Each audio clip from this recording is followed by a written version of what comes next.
So, friends, I hope you had a wonderful meditative state. So, today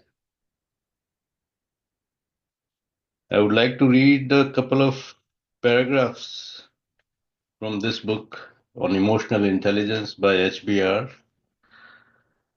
And this chapter is quite a lengthy chapter. It talks of how the mood of the CEO, you know, it determines the bottom line, that is the profit or loss of an organization. And this also applies to any situation, any even families, how the elders in the family, or it can be the husband or wife, their mood reflects on the performance or overall environment in the family, and how an upbeat mood would foster mental efficiency, would make people better. The children also perform well, they take good decisions, and also they become flexible in their thinking. So all depends on the top. Uh, so let's look inside the brain and explain, how and why this works. So the science of moods, a growing body of research on the human brain proves that, for better or worse, leaders' moods affect the emotions of the people around them. The reason for that lies in what scientists call the open loop nature of the brain's limbic system, or emotional center. A closed loop system is self regulating, whereas an open loop system depends on external sources to manage itself. In other words, we rely on connections with other people to determine our moods.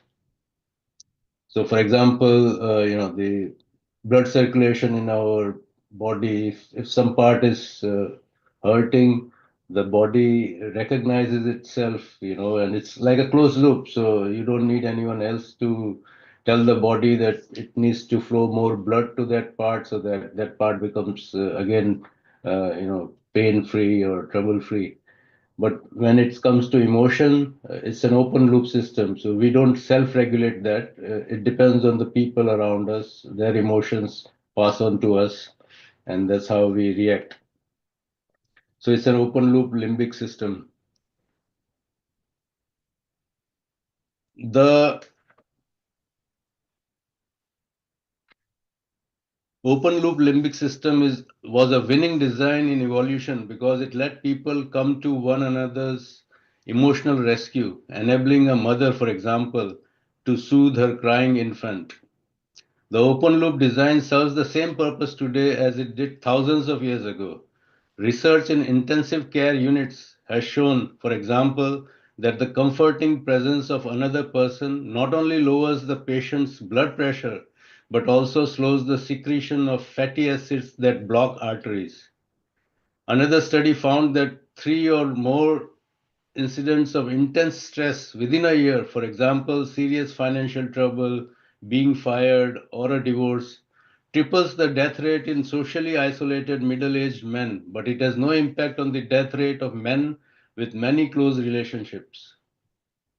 So the emotions of other people not only impact our emotion, but also our physiology, the body itself.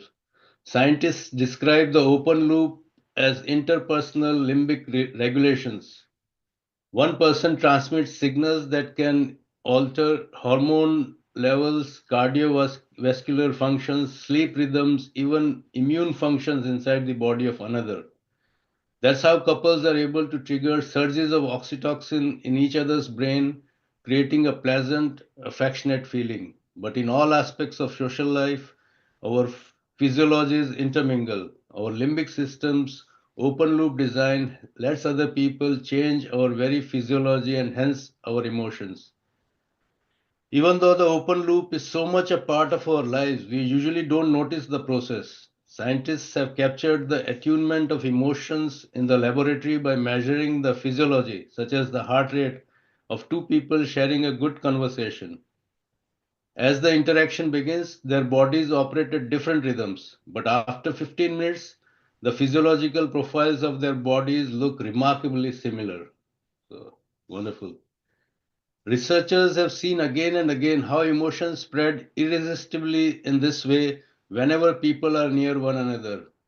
As far back as 1981, psychologists Howard Friedman and Ronald Riggio found that even completely nonverbal expressiveness can affect each other. For example, when three strangers sit facing one another in silence for a minute or two, the most emotionally expressive of the three transmits his or her mood to the other two without a single word being spoken. Amazing. The same holds true in the office, boardroom, or shop floor. Group members inevitably catch feelings from one another. In 2000, Caroline Bartel at New York University and Richard Saavedra at the University of Michigan found that in 70 work teams across diverse industries, people in meetings together ended up sharing moods, both good and bad, within 2 hours. One study asked teams of nurses and accountants to monitor their moods over weeks. Researchers discovered that their emotions tracked together and they were largely independent of each team's shared hassles. Groups, therefore, like individuals, ride emotional roller coasters, sharing everything from jealousy to angst to euphoria. A good mood, incidentally, spreads most swiftly by judicious use of humor. Moods that start at the top tend to move the fastest because everyone watches the boss. They take their emotional cues from him. Even when the boss isn't highly visible, for example, the CEO who works behind closed doors at an upper floor, his attitude affects the moods of his direct reports, and a domino effect ripples throughout the company. So, this was the paragraph that I wanted to read. It was quite interesting, how uh, we are affected by the moods of other people, and so we should be conscious. We should be aware that our moods are affecting, you know, when we are in the family, our children, and we need to be aware of our own emotions. So obviously, self awareness is very important, and that's why meditation helps. We become aware of our emotions, and then we can try to create emotions that can bring out the best in our family or in our work environment, but the beginning is of course self discovery, so you need to be aware of those emotions. It's not always possible to be being acting optimistic and being acting like a happy go type all the time, so it also depends on the situations. uh, if you are giving bad news to somebody, you cannot do it in a an optimistic or in a happy way. You have to understand the situation. So it's not always, doesn't mean to say that you should be acting like a joker all the time. So that's not emotional intelligence. So that was what I wanted to share today. And now, of course, time for you guys to share your thoughts on the meditation, on the topic.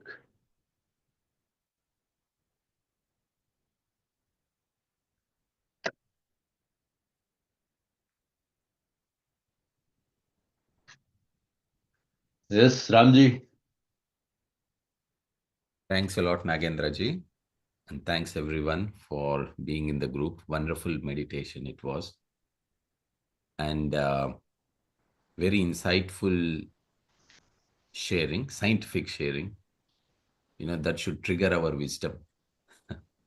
Yeah. So we are always connecting to, aspects of wisdom, but here through science, we can learn and understand a lot.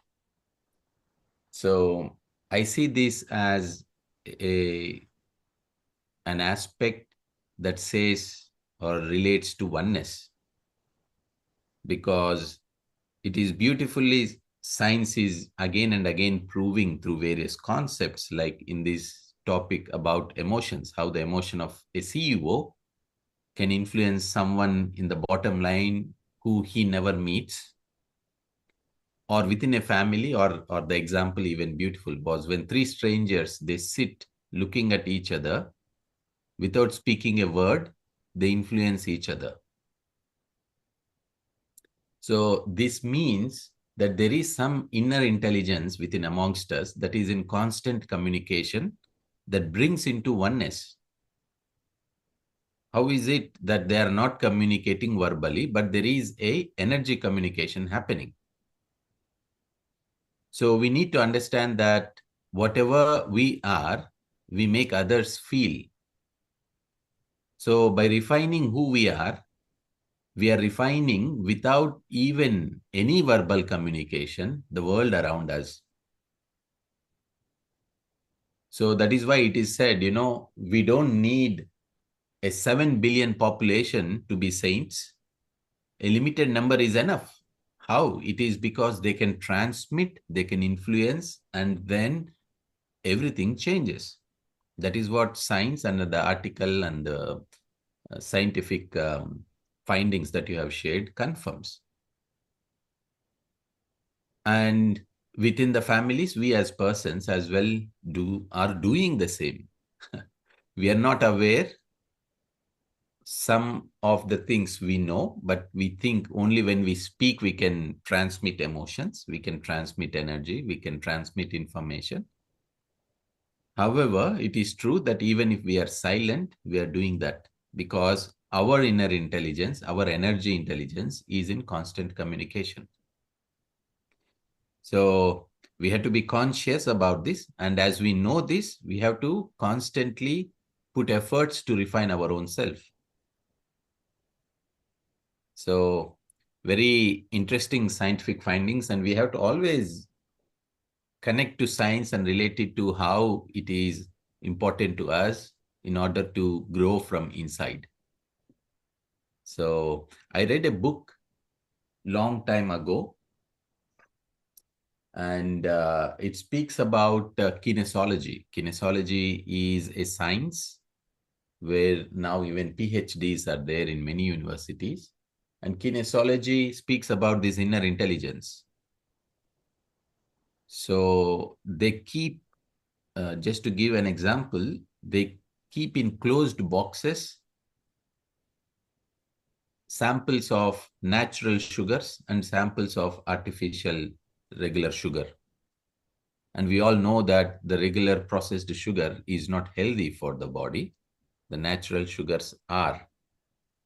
So they take the subjects or people and they bring for once this natural sugar. So they do not say even what is inside. Is it sugar? Is it salt? Nothing. They bring the box that has natural sugars and they measure the muscle strength within the body. And without saying what is in the box, every time they bring this natural sugar to different people, strangers, different people, they find that the muscle strength increases. And every time they bring the artificial or the processed sugar, the muscle strength reduces without knowing what is in the box, which means there is an intelligence that connects to everything, and then it is influencing as well. So even it is the same with these emotions, the science of emotions. So beautiful to know that we are constantly influencing and we are in constant influence of everything around. So that's why it is said, have plants around you, have nice books around you. Imagine even a book that you hold is influencing you. Yeah. Yeah, And beautiful, beautiful. Rameshji, nicely summarized, especially bringing out the, if you go into the very, very depth, the oneness, how oneness is recognizing all these emotions. So it looks like there is no communication, but there is communication at that level. Beautiful. And yeah, I was also thinking about smile, for example. You smile and the world smiles with you. So how contagious it is. And it's a very simple emotion, but maybe thousands of years ago when it was a case of survival, and when different tribes who did not know each other's languages, when they bumped into each other, and if there was a smile from the other tribe, it was a sign of alliance. It was a sign of live and let live, for example. So that's why smile is such a powerful emotion, and it's I think we discussed that in the past, that even if you don't feel happy, but if you smile, it will bring out, the body recognizes that probably it's a happy moment, and it brings out good emotions. It makes you feel better. So yeah, fantastic. Anyone else? Thank you, Nantini ji, for the message.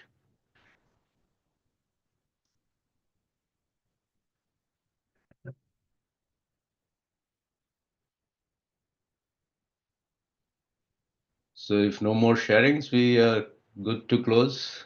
Thank you, everyone.